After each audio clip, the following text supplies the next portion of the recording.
Assalamualaikum, we from group 12. Our group member is Akmal Fitri, Iqam Firdaus, Sofia, and Fajrina.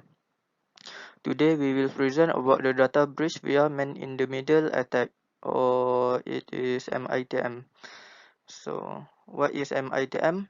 MITM allow attacker to intercept communication or alter them. The attacker can filter and steal data.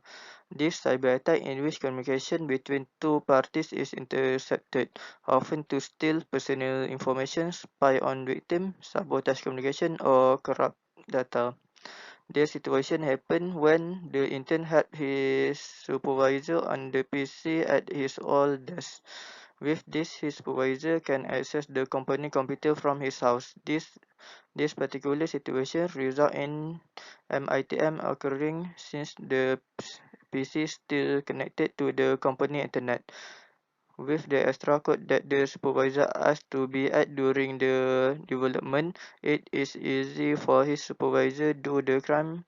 With all of this, he can get the critical data that can only be accessed by a few people.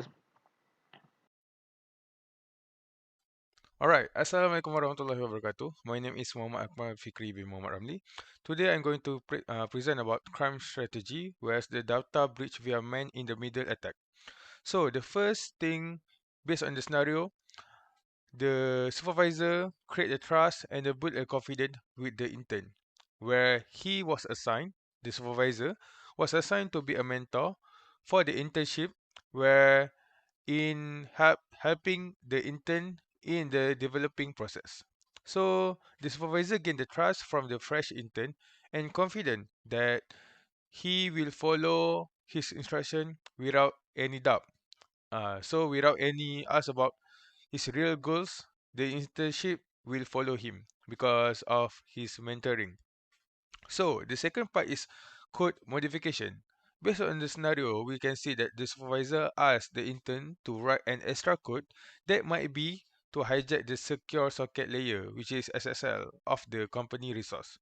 Alright, so the intern would don't know the purpose of the extra code. Might be thinking that, oh, this is something that he don't know yet, so he just follow the instruction and then write the extra code without any doubt. Alright, because that instruction to do the extra code was from his mentor. So for the third part is data breach, where the supervisor knows that he's going to lose the direct access to the company resource. So he already planning to use the intern to implement the backdoor entry for him to gain an access to the company resource. So by using this man in the middle attack, which is the data breach can be done. So how is the man in the middle happen, like where the former supervisor can intercept the communication traveling between the computer and company server. So he must be have an access because of the hijack for the secure socket layer.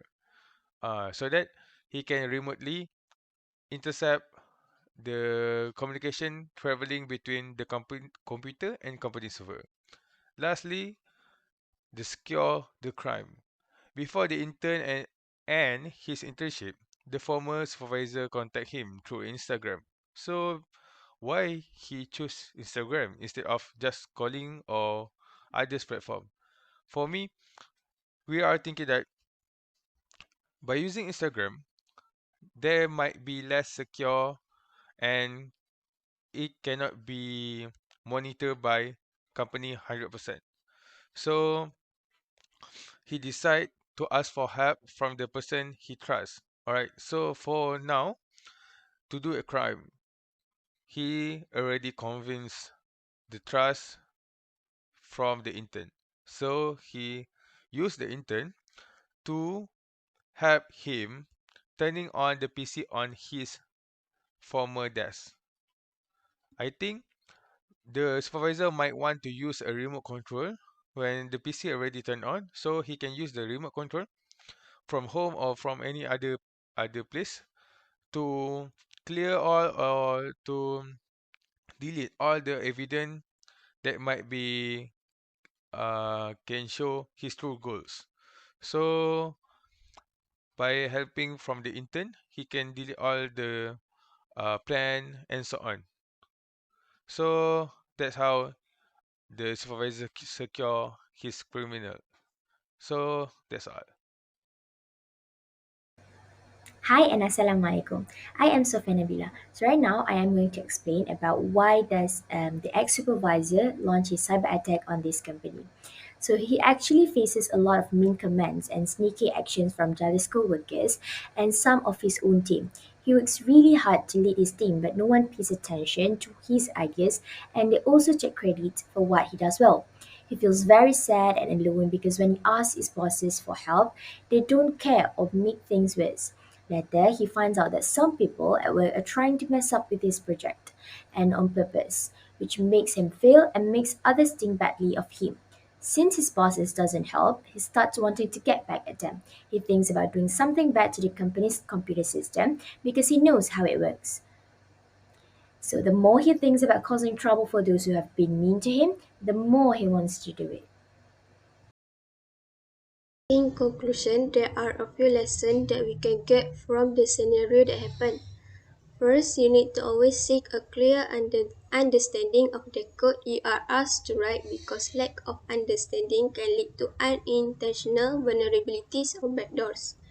Next, you need to always be cautious about unusual requests to gain access to data or systems that are outside your initial assignment. You must confirm the validity of such requests through the appropriate channels before doing anything. In addition, you need to always have security awareness. Raise concern right away to appropriate teams if you see anything suspicious or if you are told to do something that could jeopardize your security of yourself and also your company. Lastly, remember to always have post-internship professionalism.